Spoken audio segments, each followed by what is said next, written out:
कि long term capital gain tax on equities should be made nil in this country for individual investors. I am so happy to see कि राघव चड्ढा ने कल parliament में बहुत ही apt और logical questions पूछे हैं फ्रॉम द गवर्नमेंट।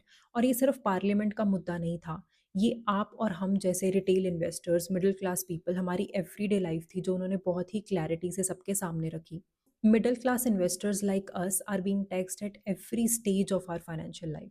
जब हम अर्न करते हैं थ्रू सैलरीज, बिजनेस, प्रोफेशन, हम सबसे पहले टैक्स देते हैं और फिर जो बच जाता है अगर आप उसे खर्चा करने का सोचो तो जीएसटी दो, और अगर आप उसे इन्वेस्ट करो, सेव करो, तो उस पर आप कैपिटल गेन्स टैक्स दो। Why this double taxation on us?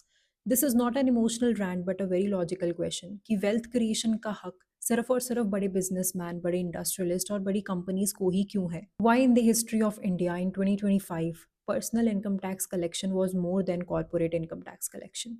And specially budget 2026 is a clear example जहां पर उन्होंने बहुत सारी कंपनीज, स्पेशली सर्विस सेक्टर की कंपनीज, किसी का जीएसटी जीरो कर दिया तो किसी का इनकम टैक्स माफ कर दिया। I mean it's great from the perspective of job creation and countries growth, but what about retail or middle class investors? When STT was introduced, retailers were told कि STT एक replacement है capital gains tax की और capital gains का tax नहीं लगेगा जब तक STT लगेगा।